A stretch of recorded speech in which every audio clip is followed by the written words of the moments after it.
Hey guys, welcome back to another FSD video. I know it's been a while, but there's a few things to talk about, some really exciting news, and something that you guys might want to jump on sooner than later.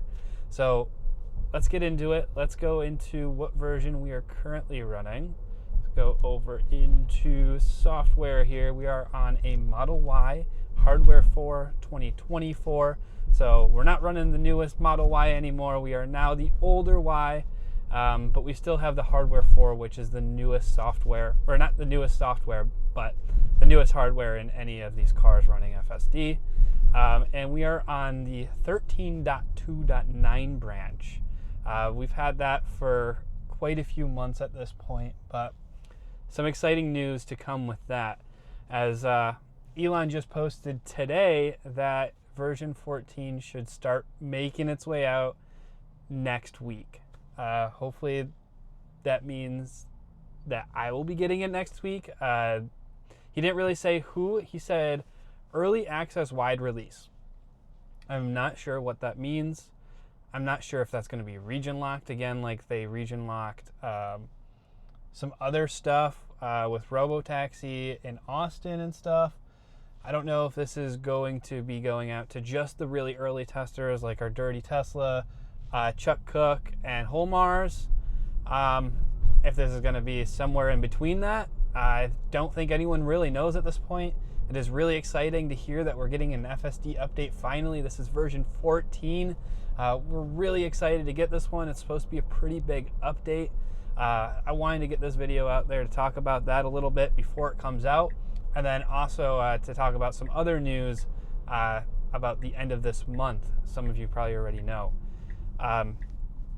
So currently just 13.2.9. It's been working pretty good. I can't wait to see how version 14 handles, because 13 is so good that I'm like, if it's any better, like we've got to be pretty much all the way there, if not there.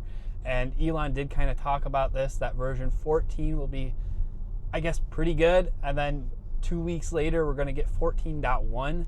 So I'm assuming they're going to use all of our data for testing, that when we tested on 14, 2 weeks later, they're going to retrain the model. I'm not too sure. He didn't really say, but 2 weeks after we get 14, we should be getting 14.1 and then 14.2 to follow. And that's supposed to be sentient, or feeling like sentient. So that's really, oh geez. That guy was not paying attention. He was just walking. I thought he was going to stop. I think the car thought he was going to stop too. Probably not a great situation. I had my foot ready to take over though, because he was getting real close. Luckily he did look and it wasn't a problem, but man, that was crazy. Usually they just know where the road is and look when they get to the road. I don't know who's supposed to go here. I was not paying attention about that. Car usually is pretty good with knowing who is supposed to go, so let the car handle that. Car seemed to handle that perfectly fine. But yeah, 14.2 is supposed to be the big one. I think 14 is going to be pretty big. Here we go, stopping or slowing down for the speed bump, which FSD handles these perfectly now. I remember the days where FSD would just like run through these, and then there was like an in-between where it was like not very good at it, but it was trying to do something. And I don't know if I've gone over a speed bump with any issues at this point. I honestly don't know if I have a common trend that is an issue in FSD anymore. It is just handling so well. A lot of things that I take over for are just like for personal preference. That was weird. We were going right in the middle of two lanes there. It's not unsafe, but it's not a good move either. This is weird because now she moves. I don't know what that was about. I think she had the right of way there, but she wasn't moving. I was about to hit the accelerator, but then she started moving, but like very, very barely, and then FSD kind of just went through with it. That was very strange. I probably would have went sooner than FSD, but legally I think she had the right of way, but we can't sit there forever, so I think FSD handled it very well. Maybe we only had the green there and it was our turn just to go right through there, but we did not have a green arrow, and there was a green arrow on that light that was not being lit up, so possibly the light's broken, but that also makes me think that it wasn't our right of way and FSD handled that flawlessly. After she started moving a little bit, maybe we should have just waited rather, instead of going, but I was not worried about that safety call at all. Green light here as we proceed on forward. We got just kind of a shorter drive. I think it was like around 20 minutes total. Just checking out some houses today, and I thought I'd bring you guys along.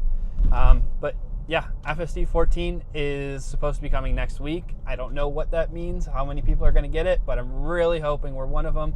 We do have a fire truck up ahead with its lights oncoming towards us. It really doesn't affect us at all. And the car doesn't really usually go with emergency vehicles. It's slowing down for a second. I thought it was for that, but it's actually for this light. I guess maybe version 14 will start controlling for those things, as we have seen Robotaxi control for them. So I'm wondering where we're going to have the overlap. Are we going to get all Robotaxi features? Are we only getting some of them? Is it all the same? I don't know what's going on with that. Is Robotaxi already running version 14? Or will 14 come to Robotaxi after we get it and test it out? Maybe 14.2 will come out to Robotaxi once it's a little polished or something. Not too sure there, but definitely excited to see the future, and it seems like it's going to be happening real soon. If 14 is good as Elon says it is, it sounds like we might be getting close to removing those safety passengers and drivers in all the Robotaxi vehicles, which would be amazing. And I don't know how fast they're going to spread the Robotaxi virus, what it's going to really be like when that happens. So that's really exciting. I really cannot wait to see how that goes. And then finally, I guess the other thing that I really want to talk about today is at the end of September, we are losing the federal tax credit. Many of you probably already know this, but at the end of this month, September of 2025, you will no longer be able to receive the $7,500 EV tax credit on the Model 3 and Model Y, or any EV in general. It's not just going to Tesla that this is not happening. There has been a law saying that it is going to be canceled. No more. Kapush. But Tesla is giving you the opportunity to have a little bit of an extended period.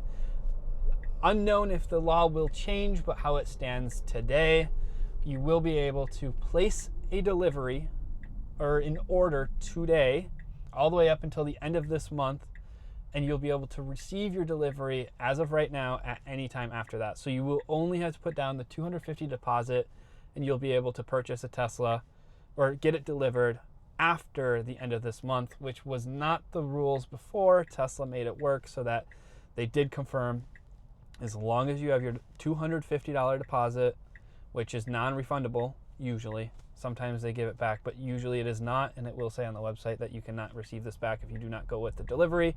But you will be able to, as of right now, like I said, the law can change or something. Like it seems Tesla is pushing, try and get the car as soon as you can, just to make sure that you get the federal tax credit and everything. But as of right now, you will be able to receive the federal tax credit and get your car delivered after the end of September, as long as you place your order by the end of this month, September 2025.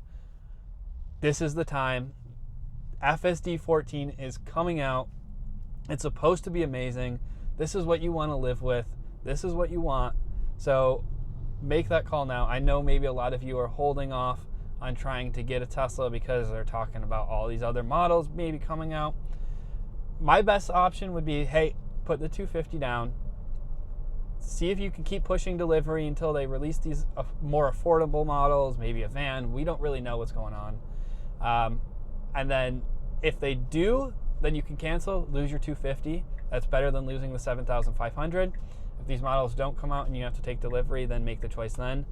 But the worst case seems that you'll lose that $250, and then you can decide later. So if you're in the air, at least go do that. And then it looks like you can lose the $250 or just purchase it. I love my Y. I don't regret it. I know the new Y came out, and that car is an amazing car. It's better than this car, but I still do not regret this purchase that I made last year. Had it for about a year and a half, and I've never loved a car so much. I just can't get enough of going on trips and adventures, going all the way down to Austin from Buffalo, New York.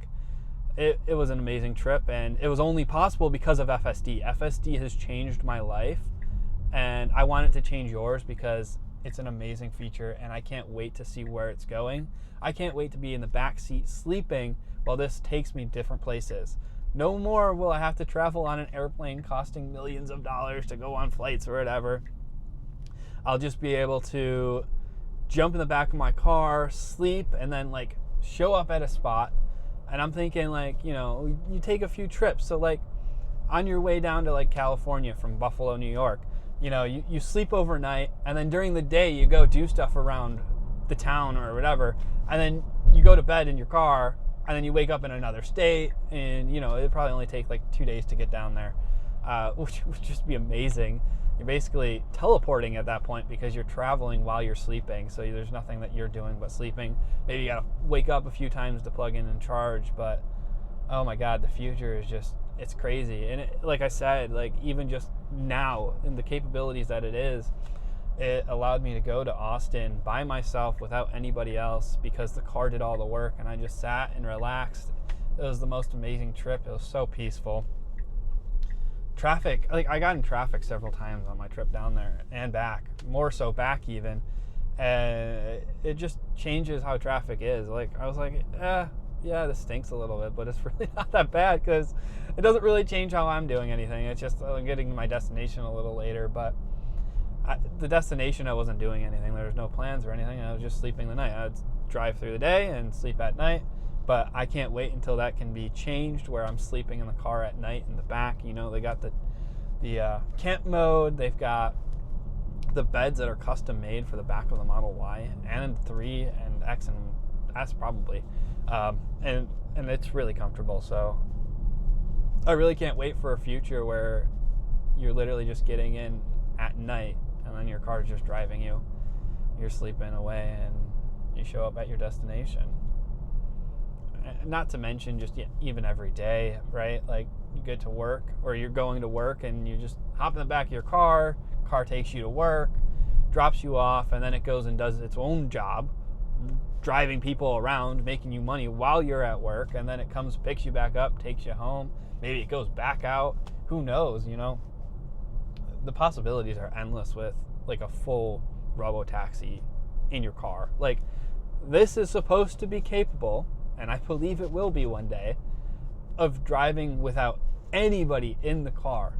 This car, the car that you can pick up right now, the one that you can order before the end of September and get your $7,500 tax credit bonus, you can go get that today. And there's going to be a software update in the future allowing you to not be in your car, giving you so much capability that I don't even know if we know what we're going to do with. Like imagine like, hey, I want to go get food, and then your car goes and grabs food and brings it back to you when you're home. No more paying for Uber Eats or any of those high charges, or maybe it goes, grabs your groceries from Walmart, brings them back, and all you got to do is unload them. You know, it can, there's so many opportunities where this can save so much time, and that time you can be spent with your family or, you know, just getting work done, so then you have more money or whatever it might be. And as you can see, like the car is handling everything right here. Everything is hands-free by itself. I haven't been down these roads. I don't really know where we're going, and the car has just handled this perfectly, where to the point I'm just able to talk with you guys, just relax and have this amazing conversation. And I really think that it's a great time to buy a Tesla before that tax credit goes away.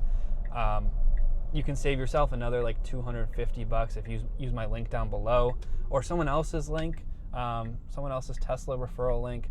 I get a kickback, they get a kickback. You know, whoever link you use, they'll get a kickback. You get a little bit something. I think it's only $250 right now that you get. All right, guys, sorry about that. My phone died. Clearly, I'm a little rusty on this whole video stuff, so I got to work on that. But next time we'll plug the phone in. Thanks, guys, for watching. I really do appreciate it, and I hope you guys have a good one.